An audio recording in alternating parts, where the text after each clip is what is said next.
Come in. Welcome. I'm E.G. Marshall. Could you suppose that suddenly one of the most simple functions in the world was denied you? That you couldn't, let's say, open a door, or get out of bed, or strike a match, or swallow the food in front of you. Even if all the other mundane actions of life continued, would any normal process of living be feasible if in one area you were completely bewitched? Our mystery drama, The Unbearable Reflection, was written especially for the Mystery Theater by Ian Martin and stars Patricia Elliott and Mandel Kramer. It is sponsored in part by Buick Motor Division and Anheuser-Busch Incorporated, brewers of Budweiser. I'll be back shortly with Act One.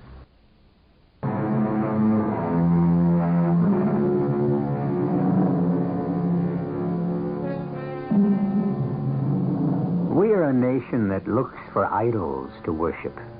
And one of our fetishes is beauty. Along with that goes another, success. By any measure, Deborah Denton qualifies. Miss America in a not-too-distant year, sometime movie star, and now wife of one of our biggest state's governors, a man who is of presidential timber. That's Debbie. She is everything to hold up to America, man and woman, as an example. A strict religious upbringing, beauty, success in many fields, a press agent's dream, except for one thing. What we see on the surface is exactly the opposite of the real Deborah Denton. Zip me up, will you, darling? I hate to. It makes it so final. Ah, Nick, I'm already late. I'm going to have to burn up the parkway to get back in time for dinner. You could have it with me. Zip first, talk later. Soon, Nicholas, my love. First, I have to get rid of my husband. Divorce him. Not while he's still a possible candidate. You don't want to be named as a correspondent in a divorce suit that hits every headline, do you? Let me buy your husband off, huh? Unfortunately, that is the one thing you can't do. I worship at your feet. How can I own you? Oh, you are a marvelous lover, darling. Not only poetic, but so rich. And I must run. I'll see you to the door. Better not. Let's not take any chance of being seen together. Since the day I took my first step, I've known just where I wanted to go. From the beginning, men have been the central influence in my life. The first, my father. Hard, bigoted, blindly devoted to a barren, demanding religious fervor that he tried to force on everyone. My only way out was to run, which I did with the first man I could persuade I was old enough to take me across the state line. Fortunately, my father was drowned in a flood shortly after, so my little mouse of a mother came to stay with me and eventually provided me with enough wholesomeness to run for my first beauty contest. The rest of my story has been told in every newspaper across the country and around the world. But the true story will only be told here as my last confession. As soon as I returned to the governor's mansion, I immediately crossed the hall to the private entrance of my husband's office. John, I'm back. Come in. The door's open. What are you doing here, Louis? Looking for a miracle. What sort of a miracle do you expect to find in my husband's files? Anything to use against the lieutenant governor. Against Frank? Now, why would you, John's campaign manager, want to attack or hurt his running mate? Deborah, where have you been all afternoon? I've been shopping. What business is that of yours? My dear Mrs. Denton, there's no need to look guilty. Why should I be interested in your whatever pursuits brought you home so glowing and alive and happy, even though empty-handed? I merely asked because obviously you haven't heard the news. What news? At a party luncheon, our esteemed senior Senator Walter Price announced that he was withdrawing his support for your husband in the coming campaign. Why? The stated reason was a disagreement over fundamental fiscal policies and Governor Stanton's lack of a firm stand on law and order. Your husband is no better than an also-ran after Price's speech today. Where is John? With Sam, the party boss. Sam Waters won't desert him. Sam Waters would cut his mother's throat without batting an eyelid, and your husband has been standing in his way for one term. That's more than enough. What do you mean, standing in his way?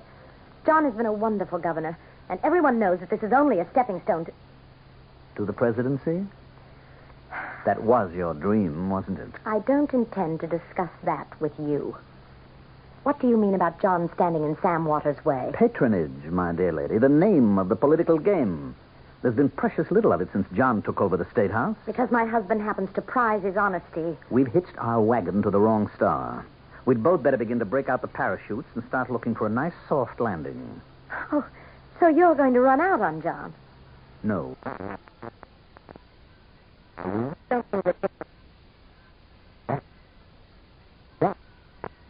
I never. I may be many of the things you say, but don't ever make the mistake of thinking me ridiculous. I despise you, Louis Stark. You are contemptible, conniving, evil, and totally dishonest. And when I tell my husband what you say behind his back, wouldn't dare to tell him to his face. I'll tell him when I'm ready. He won't have to wait. I'll take care of that. I doubt it. Unless, of course, you want me to tell him where you really were this afternoon. What? Are you having me followed? Oh, in a sense. You were at the Woodmere Motel from approximately 2 until 5 this afternoon. Quite a bit out of town, you know.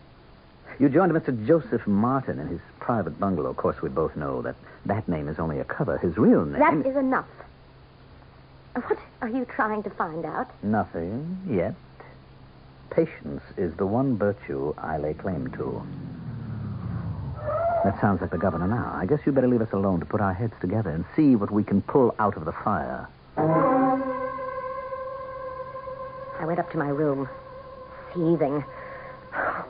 From the first moment I had laid eyes on that beady-eyed, sardonic little toad, I had hated him. I took a tranquilizer and some aspirin, and I sat down before my mirror to try to smooth out the worry lines. I opened my makeup drawer to make some repairs, and there, staring me in the face, was the ultimate irony. A birthday gift that Louis had presented me with, a gun, to, quote, afford protection while my husband was out campaigning. Knowing now what he knew about me, I would have liked to use it on this man who had given it to me, if only I could get away with it. I pushed the gun back out of sight. I knew that John disapproved of firearms. It was fortunate that I had pushed it back, because without his usual polite knock, John was suddenly in my room. Why, John, darling, you surprised me. Oh, I'm sorry. I just had some pretty bad news. What? It looks as though you're not going to be the governor's lady much longer. Oh, you mean you've decided not to run again? I mean, the party has decided not to support me if I try to run. Then run independently. Not a chance. First of all, I haven't the money. I have no personal wealth, no sources to draw on. Does it have to cost so much? If you go to the people, you know you have their support. Yeah, I had. Till I cut the budget, raised taxes, tried to make the state solvent. Well, you know that Sam and Louis felt that you could have waited. Oh, sure. Sam and Louis aren't interested in principles or the public good, only votes. Everything I've tried to do to help the little guy, I mean, the kind of man I consider myself, can be twisted into a mistake if your code of honor is politics first. Well, perhaps it was a mistake to veto the death penalty when you knew everyone was up in arms at the appalling crime rate. I would always veto that. In my opinion, it's against the morality of both man and God. All right, my darling. We won't argue about it. Now, here. Let me sit with you for a minute. Oh, Debbie, darling, I really don't care for myself. As a matter of fact, in a way, I'm relieved. Relieved? Yes. We can live our own lives now. Start having the first of those children we should have had already. Enjoy and get the most out of life for ourselves. What will you be doing for a living? Oh, go back to the law. Oh, at that same poky little firm. I imagine they'd be glad to have me back. And I suppose reflected glory could get me in with some of the bigger firms. Come on, darling. We'd better get dressed for the Chamber of Commerce dinner tonight. Debbie, sometimes I wonder if you really love me. Or is it just the glamour and all the expectations for the future? Oh, be careful, my darling. Now, don't muss me, please. Well, I'm just rubbing against your hair. Oh, beautiful you are. Yeah, look at your reflection in the mirror. Was there ever a more beautiful woman? Debbie, sometimes I think for all my beliefs and my hatred for violence, if I ever found out there was anyone who wanted to steal you from me, if I ever suspected for a moment that some other man dared or you permitted him intimacies which are ours alone, I think I would revert to the animal that lives in all of us and destroy all three, you, me, and... Forgive me, darling. I don't know what came over me talking nonsense like that. It's just that I love you so. The Chamber of Commerce dinner was long and tedious. I was sent home early with the lieutenant governor's wife. But not before Louis had informed me that John, contrary to his normal habits, had been drinking quite a bit. But he assured me that it would be all right and that he would make sure he got safely home. I was sitting at my dressing table taking off my makeup when suddenly, impossibly, Louis was beside me, visibly shaken and frantic. Deborah. How the devil did you get in here? That doesn't matter for the moment. I'm here to tell you to lock your door when I leave. And whatever you do, don't let John come in. And remember the pistol I gave you. What are you talking about? He's found out about you and Nicholas. How? Never mind how. When I left him, he was loading his hunting rifle. For heaven's sake, when I leave, lock your door. Are you suggesting that I should be afraid of John, the most... Debbie, he is not himself. He's out of his mind. Good Lord, here he comes. Defend yourself, Deborah. Get your gun. He's out for blood. Debbie, tell me it isn't true. For God's sake, not now. Not you deserting me. John, put down that gun. What gun? Tell me it isn't true about you and Nicholas and Juggalo or by heaven, I... No. God! Oh! Oh, John. It's all right, Deborah. He's dead. Quite dead. How do you know? Call a doctor. Get someone here. How do you know? Because this is exactly how I arranged it. Arranged it? Certainly. What better way to get you in my power?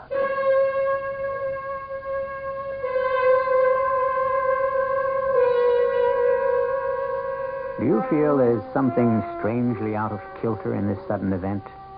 Something that does not ring quite true? Or perhaps a better phrase is something unnatural? For we have just passed the boundaries of a finite world to the supernatural, the unexplained, the terror of something beyond a human being's ability to have foreseen, or, now that it has happened, to cope with. I'll return shortly with Act Two.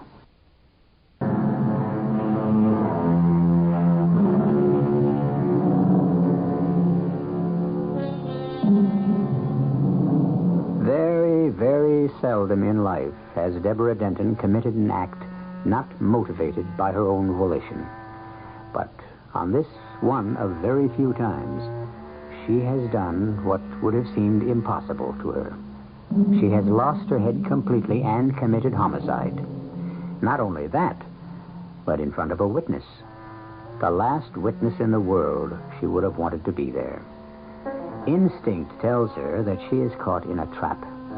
But more than that, some unfathomable prescience sounds a knell within her that the trap is worse than could humanly be possible. What do you mean, in your power? You just murdered your husband in front of me. It wasn't murder. It was self-defense. You saw he was going to kill me. Kill you with what? With the hunting rifle. What rifle? The one he had in his hands. The one... I don't see any gun in his hands or anywhere near him. But you said that he Did had... I don't think I remember that. But you must. Now, you burst in here, and you said that John had been drinking at the dinner, and that he was loading his rifle, and that he knew about Nicholas. My dear Deborah, John Stanton drunk and loading a rifle when you knew his aversion to guns of any kind? Would anyone believe he could even use a gun? And how could he have found out about you and Nicholas? I don't know. From you, I suppose. Now, really. Why should I make trouble between you and John? And I didn't burst in here. Oh, at least that's the truth. How did you get in here? Well, that's another matter. Which I don't care about for the moment. You are a witness. And hostile or not, any good lawyer will catch you in your lies and your tricks as soon as he gets you on a stand. Only he won't, Why not? because I'm not here. The servants have heard the shots and sent for the police. When they come, they'll find you and the dead man alone. You can't get out of this house without being seen. Can't I? Watch. Louis. Louis, where are you? Here I am, Deborah. I don't know what's happening. I must be going crazy. It's a dream. That's all. A dream. Oh, no, it isn't. Not at all. But it can be. How? I'm quite aware how you feel about me. But have you ever wondered how I feel about you? Of course you haven't. I'm dirt under your feet. Now, I warned you not to underestimate me.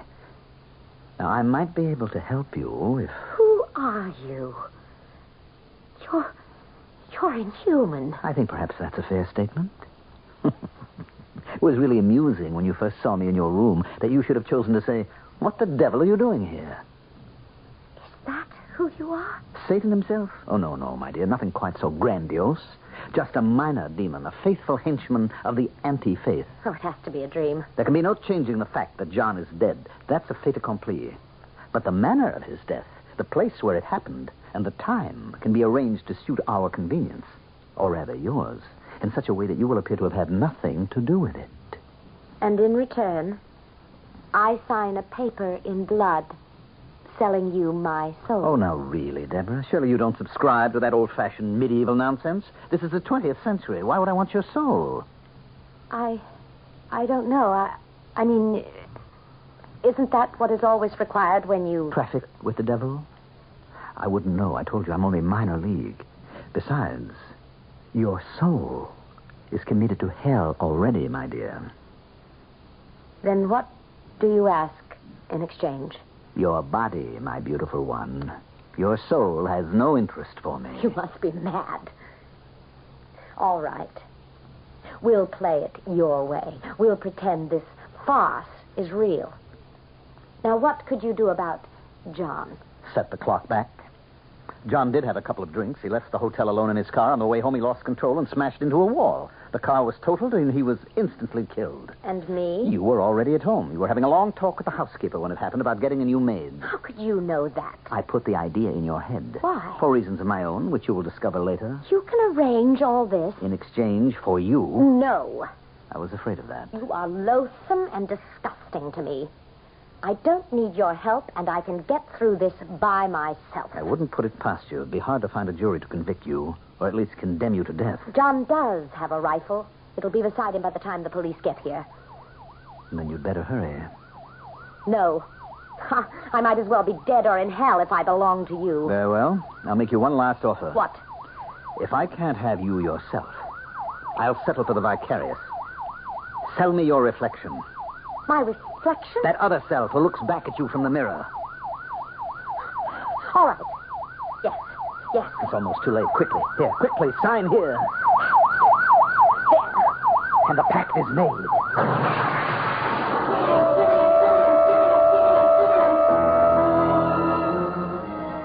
There was a shudder and flash, and a wild feeling as though the world had stopped spinning on its axis.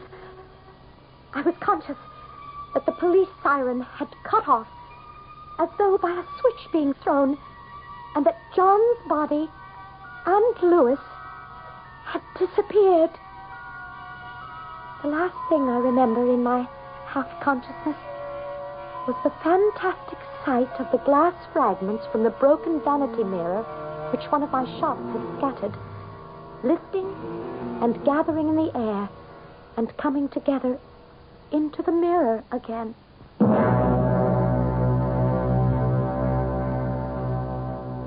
And then I must have fainted.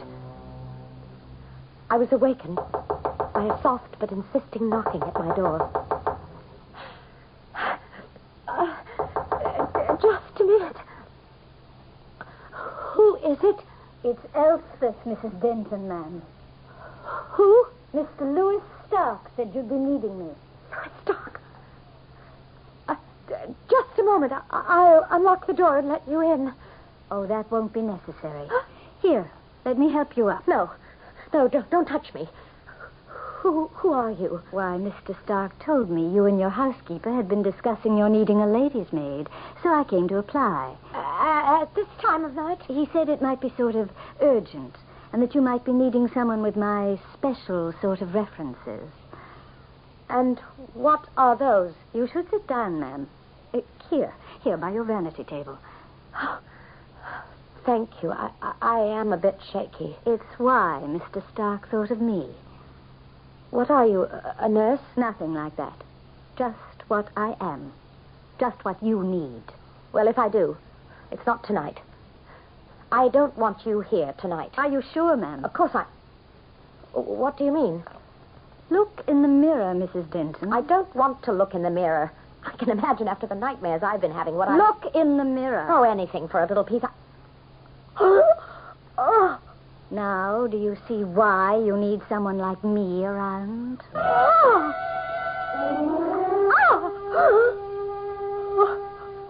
What else showed me in the mirror was nothing. Reflected in the background were all the normal things I expected to see. The Austrian curtains draped by the window, a sampler which my mother had needle-pointed for me, the great canopied bed to my left, and to the right, the chaise lounge and part of the closet door. But in the center of all, where I should have been, was nothing. I don't mean a blank or the outline of a shape, just nothing at all. As though the mirror reflected only an empty room. You see? But it can't be. Oh, give me my hand glass. Here, madam. Well? Nothing. The same. Oh, my, what am I going to do? That's why Mr. Louis Stark thought you might have need of me. How can you help? Can you bring my likeness back? No, but I can protect you. How? First, by keeping people away from you. Or more important, you away from them. But if John is dead, I can't just hide. No. But you could have need for a nurse, someone to take care of you. We can establish that the shock of his passing has brought on a skin disease you wish to cloak from anyone's eyes, particularly from your own. How will that help? A logical reason for getting rid of all the mirrors in the house, for guarding against the surprise photographer, for concealing the truth, as long as you must be in the public eye. Shall I get it for you? No, I'll get it. At least I'm safe on the phone. Hello? Debbie? Oh, it's you. Can you talk? Just a moment. Would you mind leaving me alone, please? To talk to Miklos? Or should I use the cover name? Damn you. Since we are sisters under the skin, I shall quietly disappear. Oh, no. Hello? All right. No, but we can talk now, Nicky. What is it? I just heard the news News? about John on my car radio. Is it true? What did they say? Just that he apparently lost control of his car on the parkway and smashed into the wall of an underpass, and that he must have been killed instantly. Oh, thanks, Peter. What did you say? Oh, Debbie, you know, don't you? I mean... It's all right. I know. Oh, for a moment there I thought I'd made... I don't mean to be ghoulish, but I have a wonderful idea for us. What? You are a grieving widow. What is more natural that you should want to get away? You go to Europe on a trip and steal away to my island. Oh, I have such a room for us, all glass. What is not windows to the sun and sea is mirrors. I can see you there, my darling. Not just the magic of you alone, but reflection after reflection. Oh, I'm sorry. I got carried away. You'll forgive me. But I want you so. I need you so, and I want you to be my bride. Once you are, I will buy you the world. Oh, my darling, I want that too. I just... Give me time to think. I'll call you tomorrow. What am I going to do? You see what I meant?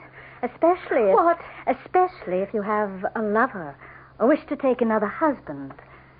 How do you explain you have no reflection in the mirror or in a still pond or a store window passing by or even no shadow in the brightest sunlight? You don't have to keep reminding me. I know how I've been cheated. Not cheated, ma'am, just outmaneuvered. How could you expect to win when the devil held the dice?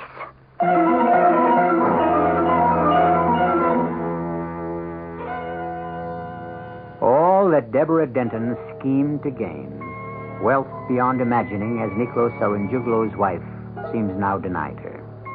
Can she outwit the devil, or is she already doomed? A haunted figure who casts neither shadow nor reflection, set apart forever from everyone else. I shall return shortly with Act 3.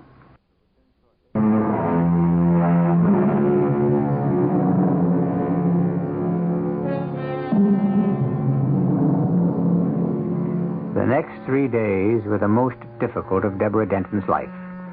Heavily veiled, even though it was summer, constantly on the lookout for a revealing mirror or the flash of a camera before she had a chance to hide behind someone. She was physically exhausted by the time the body was at last interred. And of all the interviews, the most unsettling and frightening to her was a stolen few minutes with Niklos. My deepest condolences, Mrs. Denton. Thank you, Niklos. I waited till the end of the line. Can't we be alone for a moment? So kind of you to send those lovely flowers. I can't, Nick. Not here. I had nothing but admiration for the governor. Then where? It's important. He was a fine man, and the state will mourn his loss. We all will. You can walk with me to the hall. I'll pretend to feel faint. Mrs. Denton, are you all right? Oh, just a little faint. Ah. I'm all right, ladies and gentlemen. I just need to rest. Niklos, if you will be good enough to give me your arm to the stairs, please, forgive me. I'll try to join you again later. Just lean on me, Mrs. Denton. Let me get the door. Oh, thank you. Who is that young woman you brought with you? That is my niece. It is why I have to talk to you. I have to get her back to Greece very soon. No, wait. Wait for me. I can meet you there as we planned, or come back for you. No, don't leave me now. I need you. Oh, you're not well, baby. Not yourself. Maybe we should wait until we... Until what? Till the rash or whatever it is that makes you wear that veil. Oh, that is nothing. Can't I see you tonight, my darling? Why don't you phone me after... What is it? I don't know. Crazy, but I happened to be looking at that mirror as we passed, and I could swear... What mirror? That one, hanging over the chest. Who put that back? I don't know. But it was so strange. I could swear, looking in it, that I was all alone. Oh, don't be silly. No, come back just a moment. I have got to lie down. Are you trying to change the subject? No, Well, what about tonight? Call me later and check. You know where. I doubt if many men could appreciate, but I'm sure every woman can, the agonizing frustration of being deprived of the use of a mirror, or anything in which one can view oneself. The terror of feeling that you are alive no longer, that you only exist for yourself. Furtively, I found a small mirror from an old pocketbook and checked. Oh, no matter what the angle, there was still no answering image of my face. And I could not rid myself of the sight of the beautiful young woman that Niklos called his niece. I doubted her, hated her, was sick with jealousy for her. Oh, not for Nick himself, but for the wealth and power he meant to me. now that John was gone. I was ready to crawl, to beg, to plead for any small chance from the vile thing that had become my master. You wanted to see me, Deborah? Yes, Louis. Someone hung a mirror in the hall. Do you know about it? Why, yes. I had it replaced. Why? Hundreds of people have come to pay their respects to the late governor. Half of them women. The mirror may not be a necessity, but the total absence of any is missed. I don't believe you. You had it hung to torture me. Oh, just to remind you. I want my reflection back. Are you sure? Sure. I am sure of nothing, thanks to you. Oh, I know I made some kind of pact with you, and I don't expect any mercy, but I hope, I beg that there is some life left for me. If I am to be dragged at last into a hell that is as eternal and is as devastatingly destructive as the last days have been, I am asking you for some last fling at life before you and yours swallow me up forever. You're worried about Nicholas and his niece. Yes. And quite right. The relationship is close, but not familial. Do you mean that she... Oh, that's... Of course she's not his niece. But then in spite of her desires, she's not yet been able to capture his entirely. You are a master at this, aren't you? To turn a person slowly on the spit, never burning, only scorching. We're two of a kind. How many men have you turned on the spit, hopelessly bound and tied by your beauty and promise, only to abandon them after their purpose had served yours? Supposing I admit it, will that gain me any comradeship with you? What is it you want? So little. My mirror image back again. You're sure that's all? That is all I dare to ask, isn't it? And how will it serve you? Even at the simplest level. A woman cannot live without a reflection. She needs it to begin, live, end her day. And for your sort of woman to reaffirm your strength. For what are you without beauty? Oh, you knew so well when you took it from me I would be back on my knees to beg for it. I was damned the day I agreed. I can't live as ordinary people do. I need Nicky's money, position, power. Neither can the rest of us. The rest of us? We, the powers of darkness, the strength of the world which will ultimately make it our own. I don't mean to align myself with you. How can you help it anymore? Just let me warn you, Deborah. If I return your image, it may not be what you expect to see. It will be what I want the world to see. Can you be so sure? It will be me, won't it? Of course. I'll sign anything more for that chance. There's no need for that. Call your lover. Win him back from his niece, if you can. By the time you two can meet, your mirror image will have returned. I want it now. Some things are possible, but not all. You must wait until you meet him again. Maybe we shouldn't rush things. There is still time to... You are a fantastically attractive man, my darling, but I don't quite trust that niece of yours. Oh, come to me. Make it 10 o'clock. It'll be nice and dark by then. And Elspeth will be waiting. Do I expect you? You know, all you have to do is ask. I'll be there.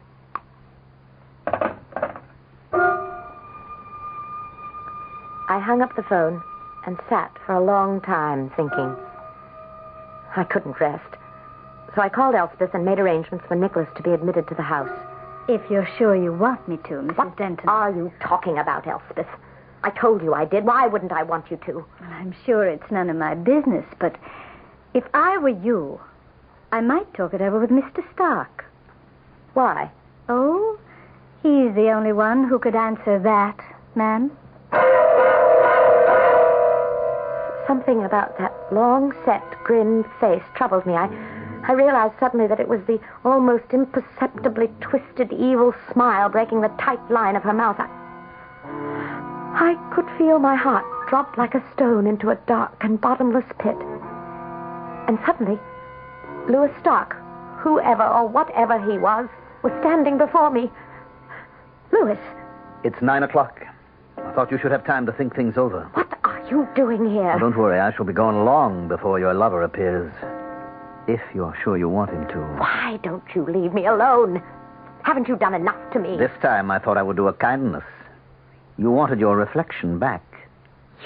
promised me. As you are. I thought perhaps you'd better look at it before your lover comes. Look. I promise you it is a perfect mirror image of you. For some reason, I am afraid to look. What you see, everyone else will see. Remember, it is your true reflection, and you live or die by it. What does that mean? See for yourself. I will. But by myself. This time, the gun is loaded. I want you out of here. Look on yourself, Deborah. I had no will of my own for that moment. Standing with the gun in my hand, I turned to the mirror which Elspeth had restored to the vanity. And there I saw a loathsome parody of myself. The hair twisting and writhing about my face like black snakes. The iris of my eyes dull, muddy brown with great dark bruises beneath them. My nose hooked as fiercely as an eagle. My lips drawn in a snarl, their purple color stretched to a death white over two great canine teeth leering back at me as lasciviously as any vampires. Is that what you want your lover to see? No, that isn't me. The real you. No, I'll kill it. If you do, you kill yourself. Then to hell with both of us. Oh, God, no. John! No, John! It's all right, Deborah. He's dead. Just as dead as always. Only one difference. What? It will take time. The trial, the headlines, jail, and then a long wait for the death sentence to be carried out. Everything your husband fought against. How do you know? How can you be so sure? Because we're right back where we started. This is exactly how I arranged it. Arranged it? What better way to get you in my power, Deborah? This time, forever. No need to dwell on a sensational trial, and the most ironical of circumstance, that a governor who was forced to sign a bill reestablishing the death sentence in his state made his wife the first victim, as he himself was the first victimized. I'll be back in a moment.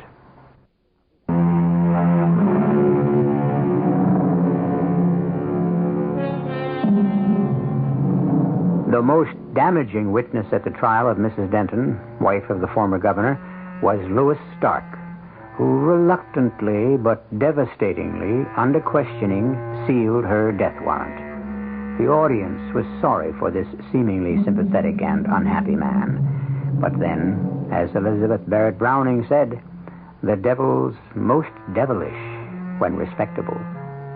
Our cast included Patricia Elliott, Mandel Kramer, Robert Dryden, and Carol Teitel.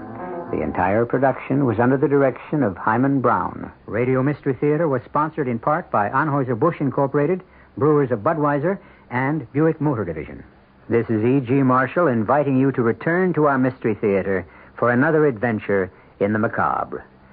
Until next time, pleasant dreams.